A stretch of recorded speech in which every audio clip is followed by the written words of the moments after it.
pastor Héctor Ursúa. ¿Quieres pasar, por favor? Él nos va a traer la siguiente conferencia. Héctor Ursúa, junto con su esposa, fueron enviados hacia el norte de México hace ¿cuántos años? 2 años y medio.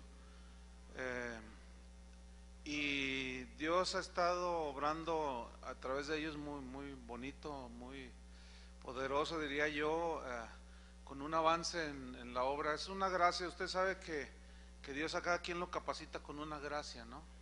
Y le da a cada quien conforme a la capacidad que Dios mismo da.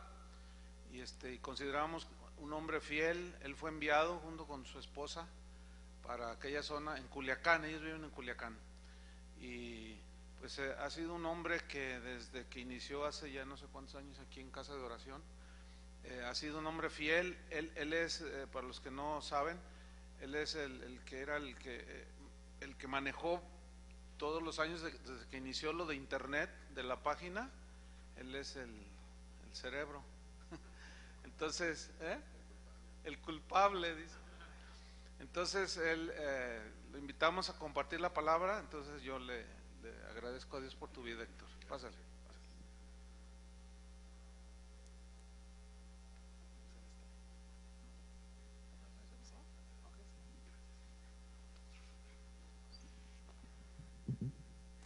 Hermanos, ¿cómo están?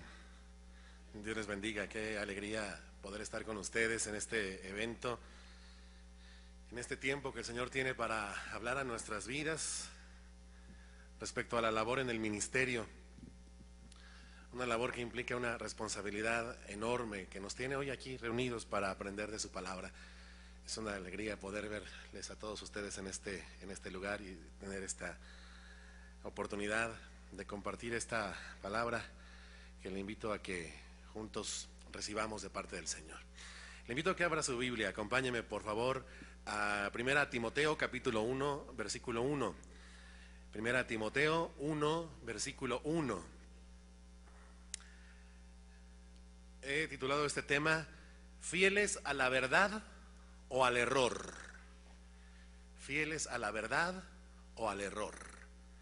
1 Timoteo 1 versículo 1, lo leemos. Dice: Pablo, apóstol de Jesucristo, por mandato de Dios nuestro Salvador y del Señor Jesucristo nuestra esperanza, a Timoteo, verdadero hijo en la fe, gracia, misericordia y paz de nuestro Padre y de Cristo Jesús nuestro Señor.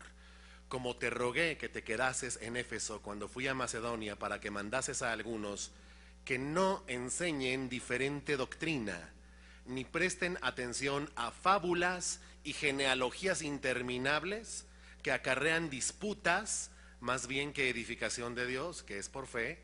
Así te encargo ahora. Acompáñame a orar, por favor. Señor, dirígenos, háblanos, queremos escuchar tu voz, queremos recibir lo que esta mañana tú quieres hablar a nuestras vidas, Señor, ante la responsabilidad que nos has puesto en las manos, Señor, para lo cual, Señor, sabemos que tú eres quien obra en nosotros.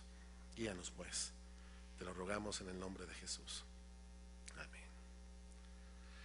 Bueno, pues en los últimos años hemos crecido como familia de Dios en el ministerio de Casa de Oración, y nuestras historias, las de los pastores que hemos sido enviados a abrir por dirección de Dios y del pastor Chuy nuevas congregaciones, pues es muy parecida. Creyentes en una ciudad sufren los estragos de una enseñanza ajena a la verdad de la doctrina bíblica y luego claman a Dios mientras padecen liderazgos abusivos e indiferentes a la verdad de Jesucristo. Y el Señor entonces hace la obra. El Señor lo mismo levanta allí mismo en esa ciudad, como es el caso de muchos de ustedes, a un maestro que les enseña a los demás, a un pastor que los dirija, o bien dirige al pastor Chuy aquí en Guadalajara para enviar a alguien de aquí hasta allá. Dios, que oye el clamor de su pueblo, hace todo. Él es quien produce la necesidad de sí mismo en la gente y Él mismo la suple, hermanos. Todo el proceso y todo el mérito entonces, ¿de quién es? Es del Señor. Nosotros pues, solo somos usados en ese proceso y para los fines que al Señor le convienen, para apacentar a su pueblo. Y lo que más me maravilla, hermanos, es que todo eso pues no ha sido parte de una planeación estratégica de origen humano. Le cuento, he formado parte de este ministerio desde hace ya 15 años y he sido parte del equipo del pastor Chuy, y les digo que nunca, y ustedes lo saben, nunca, como se ha llegado a decir sin conocimiento, estuvo en el corazón del pastor Chuy, ni en el de nadie aquí, el formar un grupo de iglesias tan grande como se pudiera. O sea, no hay aquí afanes de crecimiento numérico, solo hay un deseo de hacer lo que Dios quiere. Se lo cuento, aquí jamás nos sentamos con un mapa del mundo a planear en cuánto tiempo podríamos tener congregaciones en Canadá, o qué hacer para llegar a California, o para tener una iglesia en Uruguay, o en Argentina, o en el País Vasco. No hay prisa por crecer, como se llega a decir por ahí. Todo lo contrario, lo que hay, hermanos, es una genuina, creciente y ferviente preocupación del pastor Chuy y de su equipo por la forma en que el Señor soberanamente está haciendo crecer su iglesia. Ni la radio, por ejemplo, de Casa de Oración, ni la página de internet, que ha sido una herramienta tan poderosa en manos de nuestro Dios para difundir la sana doctrina, fueron tampoco un plan estratégico, hacia como a futuro, ¿no? No. Aquí hubo un hermano, nuestro hermano Artemio, un día fue movido por Dios, se ocupó de buscar cómo podríamos tener estos medios, y aún él gastó de lo suyo para hacerlos funcionar, se lo cuento. Y cuando ya los tenía funcionando, vino y nos los entregó, ¿cierto? Llénenlos ustedes, dijo. Entendemos pues que esta obra es totalmente hecha por el Señor y no es nuestra.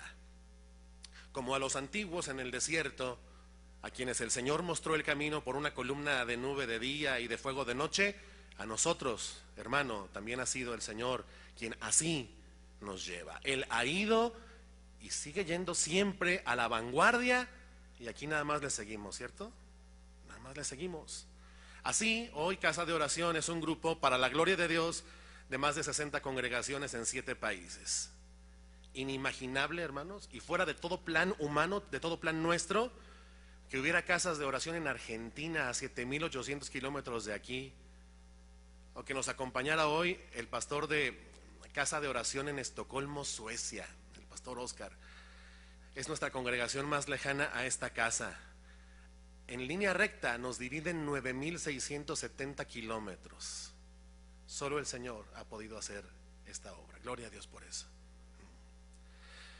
Pablo, el apóstol, dejó en Timoteo el llamado a la actividad pastoral, un encargo de Jesucristo mismo, y lo dejó descrito en 2 cartas, y comienza a hacer esta descripción de este encargo con este molde, ¿sí? En lo que acabamos de leer. El Señor, entonces, así como Pablo a Timoteo, también aquí en esta época, el Señor, por dirección suya, dirección dada a través de hombres que son suyos, hombres son enviados y son confirmados a predicar la palabra.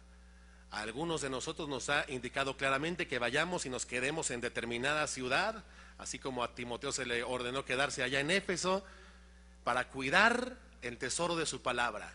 Dice ahí, para que no se enseñe diferente doctrina, ni se preste atención a fábulas, o sea, a cuentecillos, a curiosidades que acarrean disputas, peleas, riñas, y no edificación de Dios basada en la fe. Así te encargo ahora, le dijo Pablo a Timoteo. Como administradores nosotros de la gracia de Dios tenemos este mismo llamado. Nos ha sido encomendada nada menos que su iglesia, y debemos ser hallados fieles, o sea, haciendo lo que el Señor nos mandó. ¿Y qué nos mandó?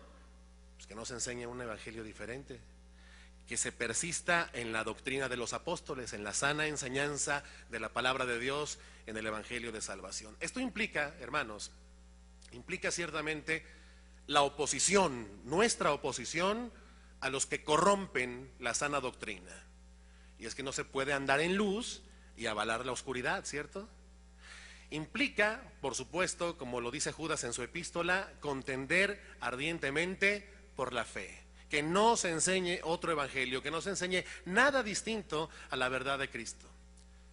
Y en los últimos años, hermanos, ustedes lo saben, desde esta casa y especialmente en voz del pastor Chuy, se ha estado alertando al pueblo de Dios sobre las falsas doctrinas, sobre las herejías destructoras que han sido introducidas a la iglesia por falsos maestros y por falsos profetas. Es una labor que se ha hecho, esto ha sido provechoso, ha sido la ocasión para que muchos cristianos en el mundo confirmaran que las enseñanzas que ellos recibían allá donde viven eran muchas ajenas a la Biblia. Y además ellos pudieron saber que no estaban solos en esa comprensión de la verdad, ¿sí? Que había otros a los que el Señor también les estaba hablando lo mismo. Y muchos de los que hoy se congregan con nosotros, hermanos, en cualquier casa de oración en el mundo, recibieron a través de esa labor un llamado que, sobre todo, no lo perdamos de vista, hermanos, ese llamado lo pudieron oír sobre todo porque se trataba de ovejas del Señor. O sea, mis ovejas oyen mi voz, ¿no? Y la siguen. Recibieron esa verdad y la recibieron, hermanos, seamos honestos, más que a causa nuestra, a causa de lo que Dios ya estaba haciendo en ellos. ¿Lo entiende así? El Espíritu Santo lo hizo. Aquello que se ha denunciado con todas sus letras desde aquí, pues vino sencillamente a confirmar una inquietud que muchos hermanos ya tenían acerca de cosas que oían, acerca de cosas que veían en los ministerios en que participaban. Y la palabra que Dios hizo salir desde aquí fue usada por Dios para guiarles a ellos a seguir creciendo. Y es que, hermanos, ustedes lo saben, no podemos permitir que nadie invente sobre la fe, que le quite o le agregue o le modifique nada, absolutamente nada a la palabra de verdad. No podemos permitir que se corrompa el evangelio, como en efecto algunos procuran, y que no se juegue ni se tomen las sagradas escrituras en poco, que no se oscurezca lo luminoso. Como pastores tenemos el encargo de no permitir que se preste atención a las fábulas que acarrean disputas. Pero aquí déjenme contarle algo sobre lo que el Señor me inquietó en los días y meses recientes. ¿A qué se refiere el apóstol Pablo cuando habla de esas fábulas y genealogías interminables que causan disputas? Estudié algunas revisiones de la carta a Timoteo y me encontré uno de particular valor, el estudio que Juan Calvino hace acerca de las cartas a Timoteo. Y él, en donde aparece este término, estas fábulas, bueno, tenemos que entender que no solamente se refiere a falsedades e inventos de la gente. Ahora podríamos decir, pues, confesión positiva, evangelio de la prosperidad, manifestaciones supuestamente espirituales pero falsas, fábulas. Pero fábulas, dice Calvino, va mucho más allá, se refiere a minucias, cosas sin importancia, se refiere a insignificancias y tonterías que no tienen solidez. De eso habla fábulas. Entonces, que no se preste atención a las fábulas y genealogías interminables. Usted sabe, las fábulas son relatos fantásticos y por naturaleza falsos. O sea, que no se preste atención a las mentiras. Pero luego aparecen allí las genealogías. Las genealogías tienen una mejor reputación, las genealogías son ciertas, ¿sí? No son fantasía, no son mentiras, pero indagar en ellas por mera curiosidad no causa ningún provecho y ninguna edificación, sino puras peleas, y vaya que las hemos visto, mis hermanos. Es decir, ¿qué concluimos ahí? Hay mensajes que no aprovechan para nada, algunos por falsos, pero otros, aun cuando se trata de cosas ciertas, generan conflictos más que edificación. Y le voy a citar esto que escribe Calvino al respecto de este punto, y me parece central que lo entendamos y que esto, pues, sea algo que Dios comience a tratar en nuestras vidas como pastores. Fíjese lo que dice Calvino. Dice: Pablo desecha en este pasaje todas las indagaciones e investigaciones que se hacen por mera curiosidad y todas las especulaciones que únicamente sirven para inquietar y perturbar la mente, y en las cuales no hay nada sino espectáculo y exhibición, y no edifican a los creyentes, ni tampoco promueven la salvación de aquellos que las escuchan. Y todavía remata y dice: todos los que no aplican la palabra de Dios para beneficio y avance son despreciadores y falsificadores de la buena doctrina, y yo agregaría ahí, aun cuando no mientan. Bueno, retomo esto que dice de las indagaciones e investigaciones que se hacen por curiosidad y especulaciones, de las que habla ahí Calvino en su comentario a estos versículos. Y yo aquí planteo seriamente, si usted y yo como pastores estamos siendo fieles al llamado de Dios al ministerio, cuando de esa denuncia que hacemos, que es necesaria y que tiene que ser justa y que tiene que ser equilibrada acerca de las falsas doctrinas, o sea, si no fallamos cuando llevamos eso al exceso, ¿sí? Ojo, puede ser que caigamos en este error de ocuparnos en demasía del error y del que yerra, ¿sí? Yo pregunto, nuestro discurso, nuestra enseñanza sobre las falsas doctrinas, sobre los falsos maestros, ¿habrá llegado a ser de algún modo, en algún momento, una mera investigación curiosa en la que no hay sino espectáculo y exhibición? Bueno, si usted dice que no, le creo, y qué bien, pero antes de decir sí, yo creo que conviene que nos revisemos. Es probable que algunos nos hayamos estado ocupando solo de exhibir a las malas ramas, a esas en las que no se halla ningún fruto y son cortadas por el Señor a su tiempo, en lugar de ocuparnos de la raíz y de la rica savia que fluye por el árbol y le da vida, o sea, de Cristo. Le pregunto, y cada quien respóndase a sí mismo, ¿habremos hecho de la denuncia de los falsos maestros un asunto central de nuestras enseñanzas y a lo mejor hasta de nuestra propia vida? Al respecto digo, primero, que eso no es en lo que se nos mandó ocuparnos primordialmente, sino ante todo en la doctrina. Y segundo, que la denuncia, hermanos, es un tema que se agota en algún momento. Déjeme decirle que un día todo lo denunciable se habrá denunciado y no quedará nada más por denunciar. Fíjese, el error doctrinal se agota. La palabra de Dios es inagotable, y en esa es en la que nos hemos sido llamados a persistir. Un día no tendremos más errores que señalar, ¿verdad? De estos que son muy notorios, y ahora más con todos los medios que existen a nuestro alcance. Un día eso se agotará, ese tema, pero siempre tendremos más y más y más de la verdad y de Cristo que anunciar. No es raro, hermanos, lo hemos visto.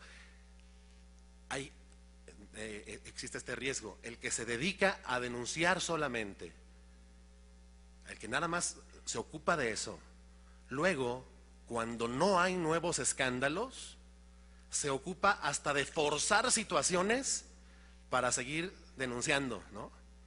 O incluso denuncia cuestiones que son realmente cuestiones de opinión y de libertad cristiana.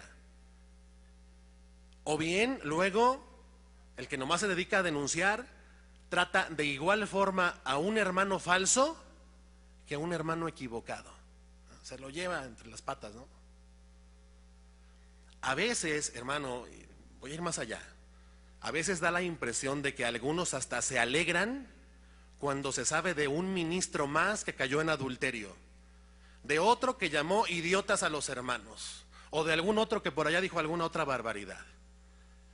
Yo le quiero llamar a esta reflexión. Alegrarse en eso es contrario al amor que dijo Pablo, no se goza de lo injusto, sino que se goza en la verdad. Es contrario a Cristo, hermanos. El Señor nos encomendó edificar a su iglesia con su palabra y no con indagaciones curiosas y no informándola detalladamente de cada nuevo escándalo que aparece por allí.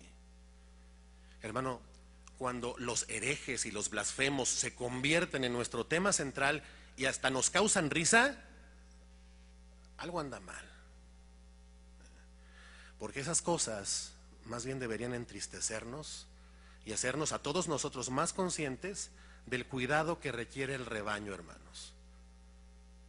Ninguno debería alegrarse porque ahora tiene un nuevo ejemplo de un falso maestro que anda por allí, lo cual confirma que yo tenía razón. Puede haber orgullo en ello. podría ser que estemos usando esto para demostrar que, ellos están mal, y nosotros estamos bien. Y se nos olvida en eso que ante cada nuevo escándalo, cada nueva caída de un ministro, cada nueva mentira propagada, el nombre de Dios es vituperado y la iglesia sufre. Miremos bien, hermanos, que no nos hayamos vuelto en nombre de la verdad indagadores e investigadores curiosos o especuladores ocupados en tildar de apóstata o de hereje a cualquiera que anda por allí. Porque vaya que se señalan errores reales, sí, los errores son reales, pero luego les podemos estar brindando una atención permanente y desmedida, descuidando así lo esencial. Yo le pregunto, insisto, cada quien debemos respondernos a esto. ¿No se ha encontrado usted como pastor de repente prestando más atención a lo vil que a lo precioso? Al ver usted a la iglesia en perspectiva como pastor, ¿entresaca usted lo precioso de lo vil? ¿O más bien tristemente entresaca usted lo vil de lo precioso? Y ojo, hermano, denunciar el error es necesario, sí, sí es. Pero persistir en eso, en el error, y no en la verdad, pues es algo que causa el mismo efecto que las fábulas y genealogías interminables. ¿Por qué? Porque lo que causa son disputas, no edificación. Y yo digo, ¿qué muestra más clara de nuestras limitaciones y de nuestra humana debilidad, hermanos? Que luego terminamos haciendo algo que puede causar tanto mal como el que pretendíamos combatir. Y en lo que además podría estar oculto algún interés personal y contrario al carácter que Dios quiere formar en nosotros. Si es su caso, mi hermano pastor, como fue el mío, pida a Dios perdón y ayuda. Cuidémonos, hermanos, de no volvernos denunciadores profesionales, de no transgredir la misma palabra que pretendemos defender. Por ejemplo, cuidémonos de no admitir acusación contra un anciano sin testigos. Cuidémonos de contender por asuntos de opiniones y no por la fe. Cuidémonos de hablar sin equilibrio, de juzgar sin misericordia y sin espíritu de mansedumbre y sin considerarnos a nosotros mismos. No sea que tú también seas tentado, dice el apóstol, ¿no?, a los Gálatas. Él hablaba de juzgar, sí, pero de juzgar para restaurar, no para destruir. Y siguiendo con lo que dice Calvino en esta visión de estos versículos en Timoteo, que es muy esclarecedora, Calvino dice: Pablo juzga la doctrina enseñada por el fruto que produce. Por eso coloca al mismo nivel las fábulas y las indagaciones que satisfacen la curiosidad, ¿sí? Juzga la doctrina por el fruto que produce. Así, dice, escuchen esto, todo lo que no edifica debe ser rechazado, aunque no tenga ningún otro defecto. Se lo repito, piensa en eso. Todo lo que no edifica debe ser rechazado, aunque no tenga ningún otro defecto. Hermano, esta frase describiría muy bien la tentación que tenemos de hacer de la denuncia y del seguimiento a lo que dicen y hacen o dejan de hacer los falsos maestros y profetas nuestra ocupación permanente. La denuncia ha sido necesaria, yo no digo que no, y lo seguirá siendo en situaciones muy concretas, muy específicas, pero persistir en ella ya no edifica, hermanos. Ya lo que sucede es que acarrea disputas, y bien que lo hemos visto, por ejemplo, en internet, Chuy, ¿no?, donde los temas están ahí y se desbordan de comentarios, y muchos cristianos supuestamente celosos de la doctrina se dicen mutuamente cosas que no se atreverían a decirse viéndose a los ojos, ¿no?, escudados detrás de un teclado. Les repito lo que dice Calvino: todo lo que no edifica debe ser rechazado, aunque no tenga otro defecto. Fíjense, señalar lo falso como falso no tiene defecto, ¿cierto? Al contrario. Pero persistir en los señalamientos ya es un defecto. ¿Sabe qué es? Es falta de sobriedad. Hermanos, debemos persistir en el estudio de la verdad, no en el estudio del error. Persistir en el estudio del error además tiene otro problema, hermanos, que suscita en las personas a las que les hablamos sentimientos de rechazo hacia los demás, de animadversión, de amargura. Hoy en día, yo se los cuento, todavía estamos trabajando para ayudar a hermanos que hicieron de la denuncia y de la queja y de la burla y del menosprecio y del escarnio hacia los pastores que tenían y hacia los hermanos en la iglesia a la que iban el centro de sus conversaciones. No hablaban de otra cosa. Y ellos albergaron en su corazón un rechazo amargo hacia aquellos. Es otro riesgo. Dice Calvino, le sigo leyendo lo que es este comentario que me parece fundamental. Dice: todo lo que sirve solo para suscitar pleitos debe ser condenado. Recordemos pues que todas las doctrinas deben ser probadas por esta regla. Aquellas que contribuyen a la edificación pueden ser aprobadas, y aquellas que dan motivos para disputas infructuosas deben ser rechazadas por indignas de la iglesia de Dios. Y sigue Calvino diciendo: cuanto más informado y versado está un individuo en ese tipo de enseñanzas que promueven contiendas y vanas especulaciones de las que no se puede sacar provecho, cuanto más informado está de eso, más miserable deberíamos considerarlo. Y remata todavía y dice: estoy enterado que con muchas excusas algunos pretenden defender esas enseñanzas y seguir en sus fábulas y en sus indagaciones curiosas. Pero Pablo no hablaba en vano cuando condenó todo aquello que causa contiendas en lugar de edificación. Hermanos, déjenme decirle, persistir en la búsqueda del error solo edifica nuestro orgullo, no nos edifica en Dios. Esto de denunciar a ministros enfocados en recibir mucho cash o dinero mal donado es algo que incluso, sépalo usted, fíjese, ya lo usamos más para diversión y para escarnio que para distinguir entre lo santo y lo profano, entre lo verdadero y lo falso. Ya lo usamos para diversión. Mientras más informados estamos en esos temas para exponerlos sin ver que con eso causamos contiendas, más miserables deberíamos considerarnos, dice Calvino.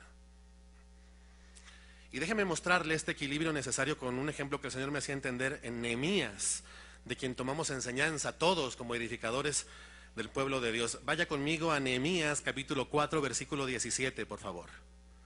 Nehemías capítulo 4 versículo 17.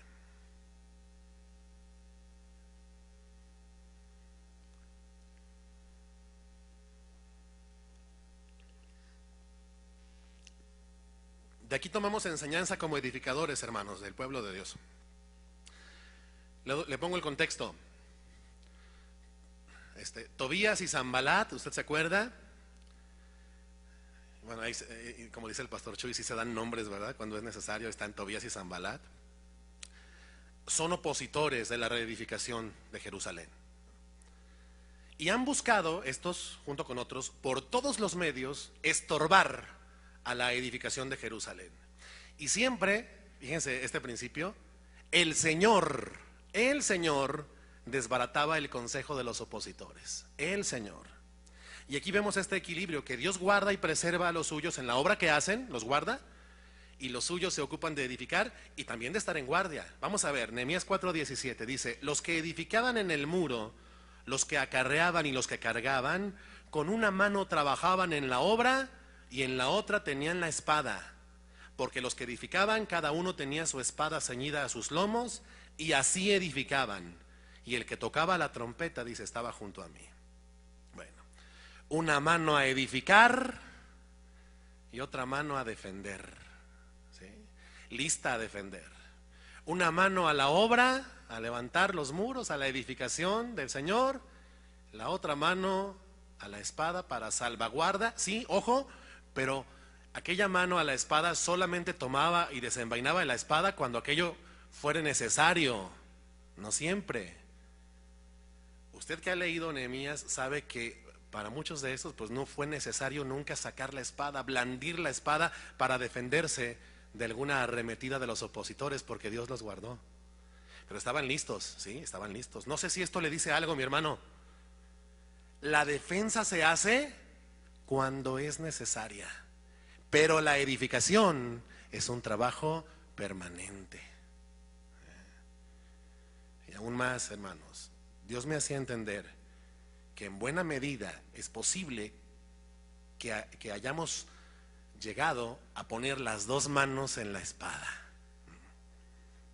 Revísese, mi hermano pastor. ¿Ha puesto usted las dos manos a la espada? Pues eso impide la edificación. No puede edificar mientras tiene usted las dos manos en la espada. Y si usted tiene las dos manos ahí, lo que está usted haciendo es crecer en un espíritu contencioso, ¿sí? Contencioso. Oía un poco del congreso del año pasado cuando el pastor Chuy decía, que algunos son como perros mudos, decía, pastores ladren, ¿no? Abren fuerte. Sí, creo que debe hacerse. Pero con las dos manos a la espada, a lo mejor dejamos de ser perros mudos, pero el riesgo es que nos volvamos perros rabiosos.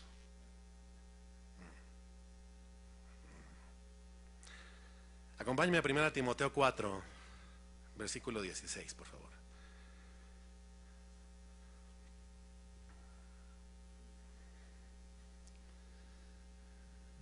Primera Timoteo 4, versículo 16.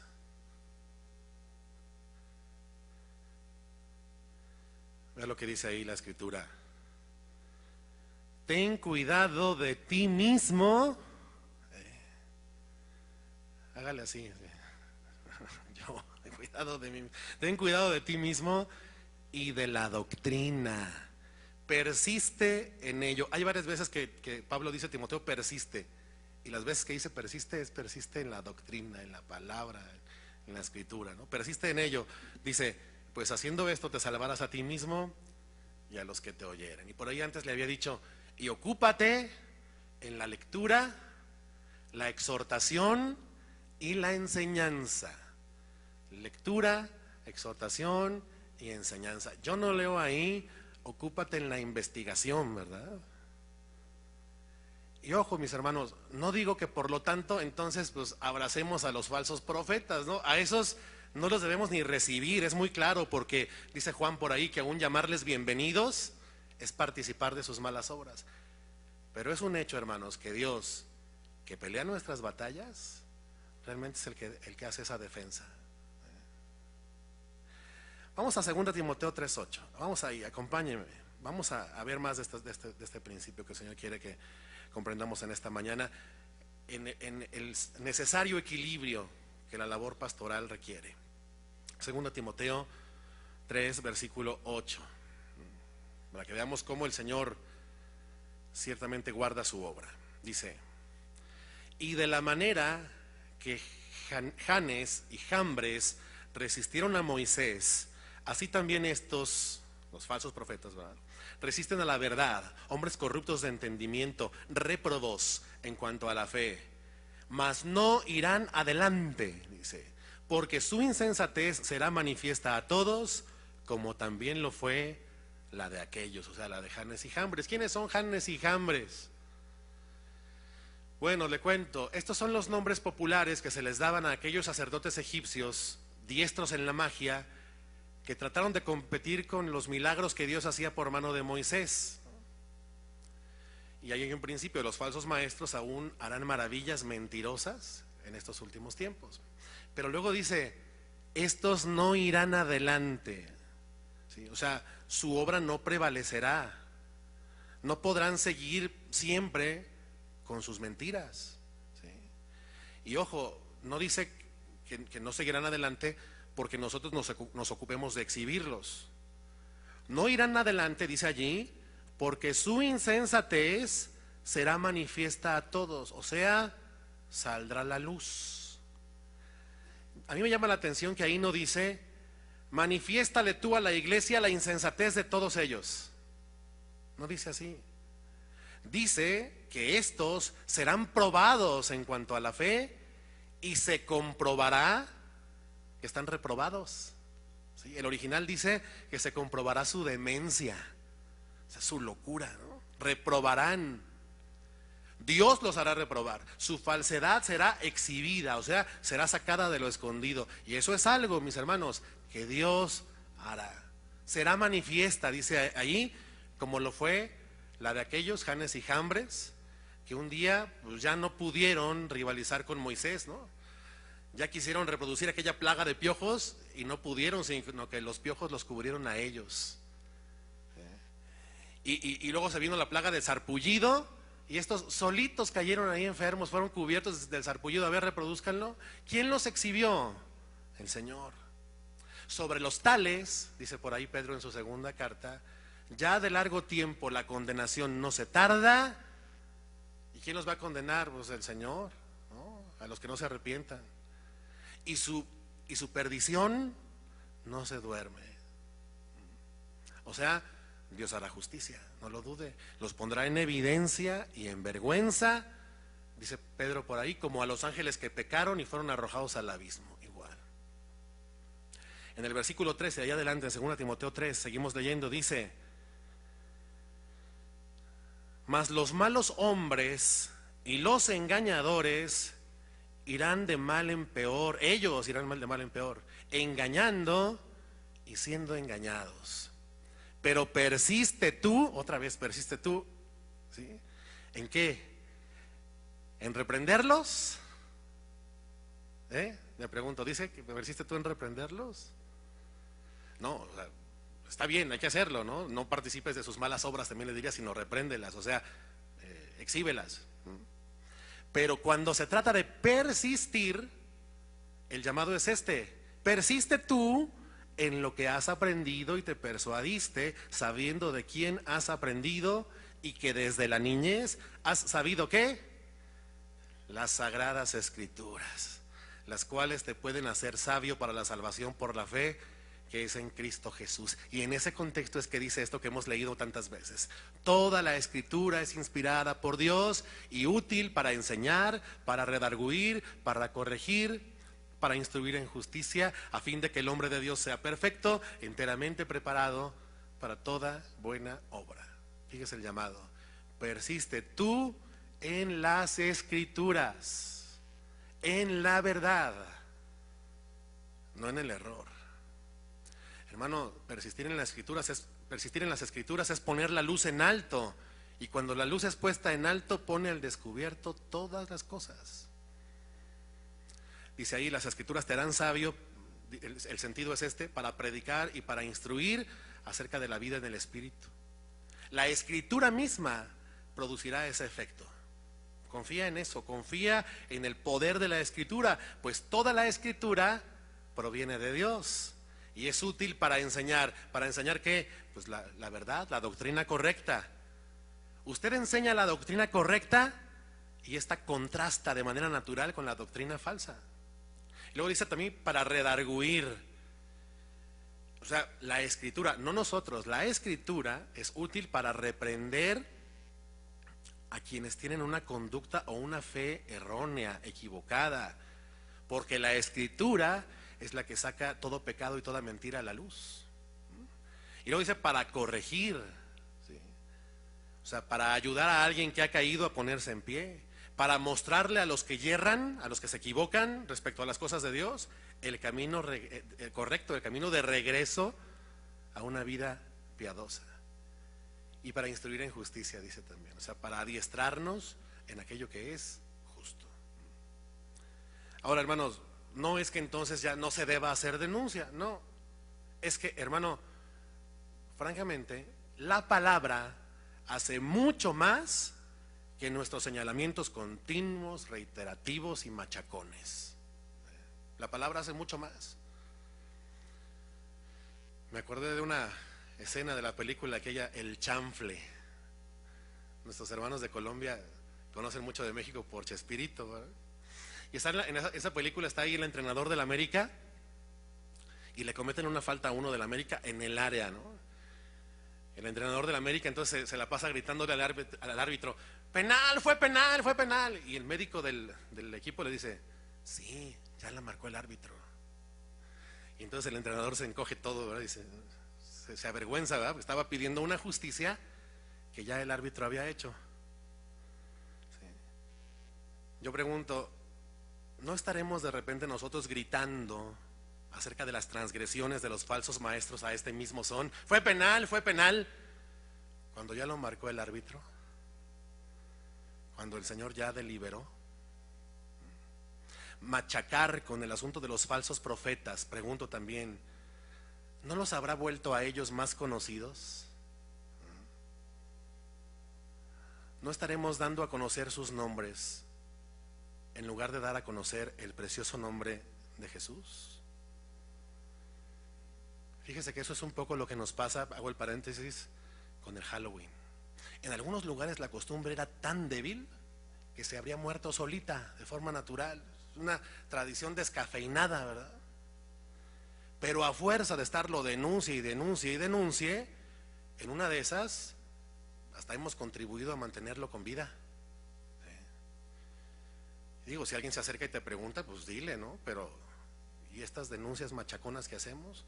Tal vez clamamos por una justicia que de hecho pues dice la Escritura que no se tarda, sino que Dios hará. Mientras Él, el Señor, soberanamente ha permitido que los falsos sigan engañando y siendo engañados. Y en eso tienen su retribución.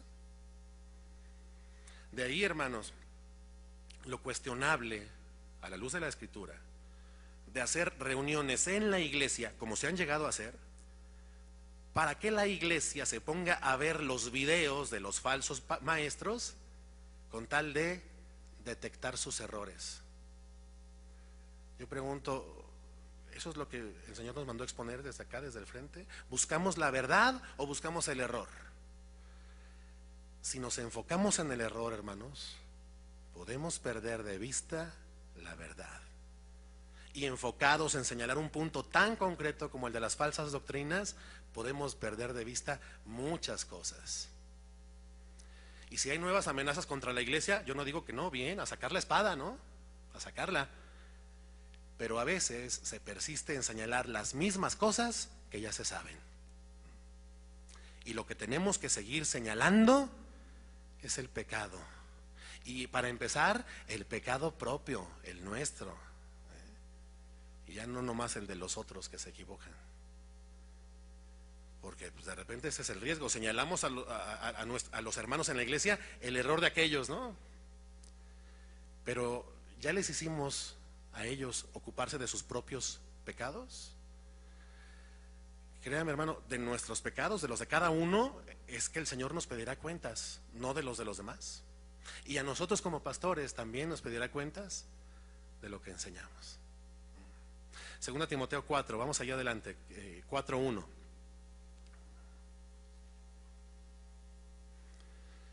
Segunda Timoteo 4:1. Te encarezco delante de Dios y del Señor Jesucristo, que juzgará a los vivos y a los muertos en su manifestación y en su reino, que prediques la palabra, que instes a tiempo y fuera de tiempo, redarguye, reprende, exhorta con toda paciencia y doctrina, porque vendrá tiempo cuando no sufrirán la sana doctrina, sino que teniendo comezón de oír, se amontonarán maestros conforme a sus propias concupiscencias y apartarán de la verdad el oído y se volverán a las fábulas. Mi hermano, estos versículos, el 3 y el 4, siempre hemos creído que son para describir pues a los que necesariamente esparcen herejías destructoras en la iglesia. Buen cuidado debemos de tener de no encajar nosotros en ese molde. ¿Sabe que hay gente que tiene comezón de oír nuestras denuncias? Nuestras indagaciones curiosas, y es posible que de repente se hayan amontonado maestros que les dan gusto, apartando de la verdad, de la palabra el oído y volviéndose a las fábulas. Y dice el 5, pero tú sé sobrio en todo. Sobrio. Soporta las aflicciones, haz obra de evangelista, cumple tu ministerio. No es un ministerio de denunciador, sino de pastor y de maestro de la palabra. Pero de veras, hermano, no sé si usted lo había pensado, pero hay gente que tiene comezón de oír nuestras denuncias. Satisfacemos, si les damos gusto a ellos, satisfacemos esa comezón de oír. Ellos no tienen comezón de oír doctrinas novedosas, tienen comezón de oír chismes. La gente de repente, mis hermanos, demanda de nosotros el escándalo. Hay gente, lo digo con conocimiento de causa, hay gente esperando, frotándose las manos, relamiéndose los bigotes para ver a quién se va a surtir el pastor Chuy esta semana. O sea, a mí me llegó un correo, hermanos, pidiéndome que les cuente, por favorcito, la verdadera historia de uno de ustedes. No se asusten, no lo voy a contestar. Pero así con un deseo, ojalá preguntaran de la escritura. No, quieren saber de alguno de ustedes, del que se dijo cierta cosa. Oiga, usted que estaba allí en la radio, usted debe saber, pues dígamela, aquí entre nos. Hermano, si respondemos a esa expectativa carnal, contribuimos a las contiendas. El consejo es, tú sé sobrio en todo. Sobriedad es equilibrio. El equilibrio que Pablo mismo mostraba cuando se refería a él, porque lo hizo, a los falsos hermanos, a los falsos maestros y falsos apóstoles y profetas. Ese fue un tema presente en sus cartas, ¿sí? Presente, pero no dominante, ¿cierto? Les dijo Pablo a los corintios, pues me propuse no saber entre ustedes cosa alguna, sino ¿a quién? A Jesucristo y a este crucificado. Él no dijo, pues me propuse no saber entre ustedes cosa alguna, sino las más recientes herejías de los falsos profetas, sus más recientes mentiras, o cuánto costaron las entradas a sus conciertos, o cuántos discos vendieron para decírselos a ustedes, para edificarlos a ustedes con eso. Me propuse no saber entre ustedes cosa alguna, que pues, el canal de televisión en el que aparecieron y qué dijeron allí, incluido el video puesto ya a la disposición de todos ustedes para que se edifiquen ahí en YouTube con lo que ahora dijeron, con la nueva barbaridad que inventaron. No, yo me propuse no saber entre ustedes cosa alguna, sino a Jesucristo y a este crucificado. Amados pastores, seamos sinceros y veamos que si persistimos en el error y en el señalamiento machacón, sí causamos contiendas. Yo he estado, hermanos, en reuniones en las que todo es destrozar con comentarios sarcásticos y burlones a quienes yerran ignorando las escrituras. Olvidamos que en algún momento nosotros también las ignorábamos. Nosotros también estábamos equivocados. Y Dios ha sido fiel y misericordioso para con nosotros en conducirnos a un conocimiento pues, mejor que el que antes. Todavía no terminado, por cierto. Cada que una carcajada resuena por ahí entre nosotros, burlándonos de cómo declaran y cancelan por fe aquellos, y de cómo reclaman su prosperidad estos otros, y de cómo atan y desatan otros más allá, es como decir, pues, como dijo aquel, qué mensos. ¿Verdad? Usted se asombra que aparezca un líder ahí diciendo, qué mensos. Pero cuando nos burlamos de los demás, hacemos lo mismo. Terminamos llamando fatuo al hermano.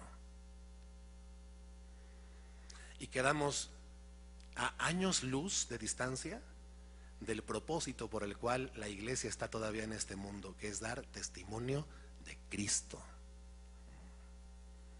Jesús no se burló de nosotros cuando no sabíamos. sino que nos tuvo paciencia y misericordia, y Él soportó pues no solamente nuestras declaraderas y ataderas y reclamos de prosperidad y de milagros instantáneos y nuestras griterías y altanerías llenas de soberbia y de insensatez en las que muchos también anduvimos. No, Él soportó incluso nuestra franca rebeldía. Yo no sé qué es lo que dirá el Señor cuando nos encuentra riéndonos de los hermanos equivocados. Yo le quiero decir esto: no nos equivoquemos. Casa de oración no es un centro de denuncia. No lo es. Fíjese, algunos creen que sí. Un día ahí en el famoso Facebook, una mujer le respondió a un pastor de entre nosotros sobre alguna denuncia que él hacía, y le puso a la mujer esta frase. Le dijo: pastor, ya ocúpese del evangelio. Y todavía este pastor le respondió y dijo: si oyeras al pastor Chuy Olivares, sabrías que esto es realmente el evangelio. ¿Qué problema es ese? No, hermano, la denuncia no es el evangelio. El uso de frases de repente en nuestros mensajes como: ¿cuántas iglesias hoy en día hacen tal cosa? ¿Cuántos líderes andan por ahí haciendo tal o cual aberración? ¿Cuántos supuestos cristianos en su congregación creen mal este o aquel asunto? Puede llevar escondido un mensaje de nuestra parte, un mensaje arrogante. Es como decir: ellos yerran, pero yo no. Yo soy de los buenos. Y eso, hermanos, produce además seguidores nuestros, no de Cristo. Yo creo que el pastor Chuy nos ha dado buen ejemplo. Él ha avanzado en la enseñanza, él no se ha quedado en eso. Recientemente, bueno, todavía lo está haciendo, desmenuzando el libro de los Salmos, mostrándonos toda la riqueza que hay en él. Nos habló de la tentación, ¿verdad? Y de cómo resistirla. Esto, pues ya es una mirada a nosotros mismos, ya no es andar viendo allá, ¿verdad? Sigamos ese ejemplo, hermanos. Algunos se apartarán de la verdad, apartarán de la verdad del oído y se volverán a las fábulas o a los chismes. Y usted y yo no podemos estar satisfechos de tener algo que ver en que haya surgido una generación que tiene puestos sus ojos en el error de la semana, en la nueva herejía, en la declaración más reciente del falso maestro. Buscar el error y no buscar la verdad nos hace especialistas en señalar a los demás y nos impide vernos a nosotros mismos, escudriñarnos y rogarle al Señor que nos escudriñe, hermanos. Dice un autor, un maestro de la palabra, D.L. Moody, dice: en los últimos meses he tenido tantos y tantos problemas con D.L. Moody que no me ha quedado tiempo para ver los errores de los otros hermanos. Nos impide rogarle al Señor que nos libre de nuestros pecados, aún de los que nos son ocultos. Pero tú sé sobrio en todo, dice, tú sé sobrio en todo. Sobriedad es, decíamos, equilibrio. El equilibrio de tener la palabra lista para corregir a los que se oponen, ¿sí? Pero la otra mano edificando, no las dos en la espada. Y usted dirá: bueno, pero, a ver, por esas denuncias muchos creyentes verdaderos que vivían bajo liderazgos abusivos y que temían enfrentar o tocar al ungido han sido libres. ¿Sí? Qué bueno. Qué bueno. Pero piensa en esto: una vez que ellos son libres de ese yugo y vienen a nuestras congregaciones, ¿qué hacemos nosotros para que ellos sanen de esa experiencia y dejen de concentrarse en aquello que vivieron? A veces lo que llegan a escuchar acá con nosotros, pues es lo mismo, de que nosotros les seguimos hablando de los errores de los demás que ellos, por cierto, ya conocen. Fíjese, un día yo predicaba sobre el nuevo nacimiento y una mujer que recién había empezado a ir a la congregación se me acercó y me dijo: ay, dice, mi pastor con el que yo estaba, con el que duré 6 años, Jamás me mencionó ese tema del nuevo nacimiento, no tenía yo idea.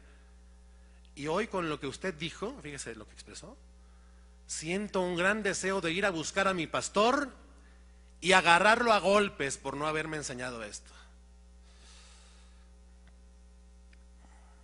Esta mujer oía la verdad, sí, lamentaba no haberla escuchado antes, pero evidentemente todavía hay un gran trabajo que hacer con ella y no podemos seguirle hablando de los errores de los otros. No. El Señor todavía tenía mucho que enseñarle sobre el carácter cristiano a esta mujer. Mire, como pastores, seamos honestos, tenemos una tentación, la tentación de alegrarnos cuando una ovejita viene y nos dice: ¿sabe? A mi expastor me dan ganas de golpearlo, pero a usted lo amo porque usted sí me enseña la verdad. Corremos el riesgo de permitir indebidamente que algunas ovejas del Señor desarrollen rencores contra sus antiguos pastores. Y el que aborrece a su hermano está en tinieblas. ¿Cómo podemos nosotros alentar o permitir esas cosas? ¿Y sabe por qué a veces lo permitimos? Porque eso nos coloca como héroes, ¿eh? Nos volvemos sus héroes. Nos gusta, satisface nuestra carne. Ojo con eso, hermanos. Nos gusta sentir que nosotros les hemos salvado la vida.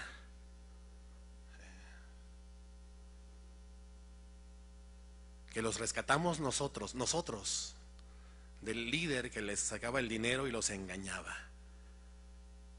Nos gusta creer que nosotros somos mejores que aquel. Y con eso nos volvemos ídolos de la gente que el Señor nos ha encomendado a instruirles en Él. Hermano, si esto es algo que está en el corazón todavía de alguno entre nosotros, el Señor le demanda que se arrepienta ya. Créame, no soy yo, sino el Señor por su palabra quien hoy lo demanda. Nosotros, usted y yo, no salvamos a nadie. Algunos ciertamente pudieron haber escuchado el evangelio o una voz de alerta de nuestros labios, pero la verdad de Cristo no se las reveló carne ni sangre. Entonces, pastor, pues no nos permitamos jugar a ser nosotros los salvadores de las ovejas que el Señor salvó y luego nos encargó. Eso es ser infieles al encargo que recibimos, y el Señor es celoso de su gloria.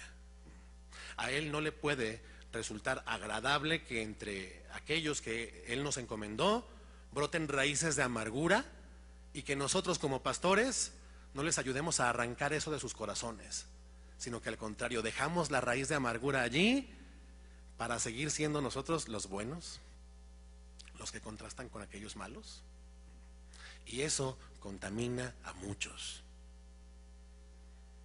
Hermanos, no permitamos a las ovejas seguir, fíjese bien, murmurando, quejándose, riéndose, burlándose de sus antiguos líderes y de sus antiguos compañeros de la iglesia de la que salieron, o ponerles apodos, peor todavía. No podemos alentar eso. Eso es abiertamente contrario al carácter cristiano.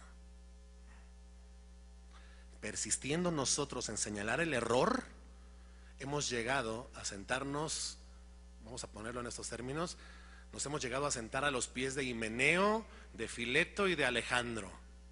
Según Pablo, estos se apartaron de la fe y buscaron desviar a muchos, pero ahora resulta que a nosotros nos gusta escucharlos a ellos para poder denunciarlos y demostrar que nosotros sí tenemos la verdad.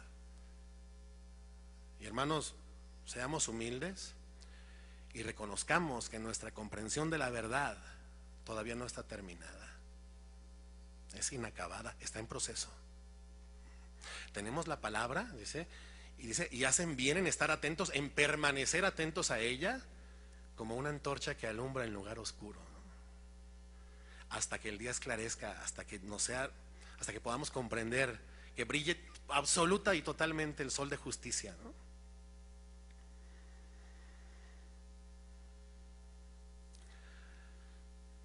Pablo habló por ahí de un hombre, Alejandro el Calderero, dice, él me hizo muchos males. O sea, sí lo menciona, lo señala, dice, Dios le pague. O sea, se lo dejó al Señor. Alguien ha interpretado ese Dios le pague como que Dios se lo surta. Pero no, déjeme decirle, en el original no dice Dios le pague. En el original dice Dios le pagará. Es diferente, ¿no? Lo primero expresa un deseo, ojalá que Dios le pague y se lo surta. Lo segundo expresa sencillamente que Pablo encomendó su causa al que juzga justamente. Y no amenazó, no abrió su boca. No se dedicó Pablo a estar hable y hable y hable y hable de Alejandro el Calderero y de los otros apóstatas, aunque sí encomendó a Timoteo y le dijo, guárdate tú también de él, pues en gran manera se ha opuesto a nuestras palabras. No a nosotros, a las palabras que nos han sido encomendadas, que son la verdad de Jesucristo. Dios le pagará. Guárdate tú. Y en comparación con el tema de Cristo y de Cristo crucificado, las líneas que Pablo le dedicó a los falsos maestros y enemigos del Evangelio son poquitas, hermanos. Poquitas. ¿Qué porcentaje de nuestras palabras, amado pastor, habremos dedicado nosotros a hablar de los falsos profetas? El Señor solamente nos ha demandado persistir en la doctrina, de modo que acabada la carrera podamos decirle, yo les he dado tu palabra y no he rehusado a darles todo el consejo de Dios. ¿Eso incluye advertencias? Sí, pero eso no es el centro de nuestro mensaje. Eso no puede seguir siendo toda nuestra predicación, hermanos. Se lo digo en plata pura, mi mensaje no es Cash Luna, ni Benny Hinn, ni Joel Osteen. Mi mensaje es Cristo y este crucificado. Me ha sido impuesta necesidad. ¡Ay de mí si no predico el Evangelio! Y termino en 1 Timoteo 1:5, si me acompaña allá atrás, para cerrar el sentido de esta introducción de lo que Pablo empuja, digamos, a Timoteo a que haga en el Señor, por la gracia de Dios. Dice en el versículo 5 de 1 Timoteo 1, pues el propósito de este mandamiento, ¿cuál mandamiento? El que decíamos, que no se enseñe diferente doctrina ni se preste atención a las fábulas y a los chismes y a todas estas curiosidades, ¿no? El propósito de este mandamiento es el amor nacido de corazón limpio y de buena conciencia y de fe no fingida. O sea, hermanos, el propósito por el cual Pablo dice, no dejes que se enseñe diferente doctrina, ni que la gente esté atenta a todas las curiosidades y novedades y historietas que traen disputas y no edificación, es el amor. O sea, el amor a Dios y el amor al prójimo, por lo cual nosotros proclamamos lo que al Señor le agrada y lo que al hombre le salva o le edifica, y no ninguna otra cosa. A este respecto también dice Calvino, debemos pues poner el mayor cuidado posible en no buscar en la santa palabra de Dios sino la sólida edificación, no sea que de otra manera Él nos reprenda severamente por abusar de ella.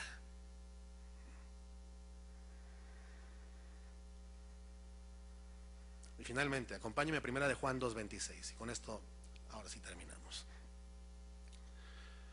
Primera carta de Juan, capítulo 2, versículo 26. Hermanos, Dios quiera que cada día seamos más definidos por lo que aprobamos y no por lo que reprobamos. Que lo que reprobamos no sea lo que nos define, sino aquello que aprobamos. El Evangelio. Primera de Juan 2:26. Fíjese lo que dice Juan allí. Les he escrito esto sobre los que les engañan. ¿Sí? Ya quedó atrás el tema, ¿sí? Pero, fíjese el reconocimiento que hace Juan de esto. Pero la unción que ustedes recibieron de Él permanece en ustedes y no tienen necesidad de que nadie les enseñe, así como la unción misma les enseña todas las cosas, y es verdadera y no es mentira, según ella les ha enseñado, permanezcan en él. ¿Qué quiere decir esto, hermanos? Que nosotros debemos confiar. Fíjese, denunciar el error es una cosa, pero intentar nosotros hacer la obra del Espíritu Santo para que sus santos perseveren es otra cosa muy diferente. No nos toca hacer eso. Nosotros no podemos hacer esa obra para que los santos perseveren. Nosotros nada más tenemos que predicar la palabra. Los cristianos de verdad tienen la unción de Dios que siempre los guarda del error, siempre. El Espíritu Santo, hermanos, no lo olvidemos. De repente se nos olvida que haya Espíritu Santo, ¿verdad? La queremos hacer nosotros ahí, queremos hacer su trabajo. El Espíritu Santo es un guardián, digámoslo así, que ilumina y libra del engaño a los que son realmente suyos. Nos guía a los creyentes a toda la verdad espiritual. ¿Sabe usted por qué muchos son rescatados de los falsos maestros? Alguien dirá, pues ¿por qué los denunciamos? No, sencillamente porque ellos nacieron de nuevo. Por eso son rescatados de los falsos maestros. Dice el pastor MacArthur a este respecto, John MacArthur, dice: es como si los creyentes genuinos tuvieran un detector de mentiras incorporado y con su ayuda, la del Espíritu Santo, perseveran en la verdad, mientras que los que permanecen en la herejía y la apostasía, pues manifiestan que nunca nacieron de nuevo. Finalmente, hermanos, nosotros cuidamos la grey de Dios, sí, el rebaño del Señor, y aún les alertamos de los peligros, sí, pero el verdadero guardián de la iglesia y de nosotros es el Espíritu Santo. A Él sea la gloria por siempre. Vamos a orar. Señor, no cabe duda que necesitamos día a día de ti, Señor. Sin ti es fácil que nos desviemos y terminemos haciendo otra cosa, Señor, que tú no mandaste. Ayúdanos, Señor.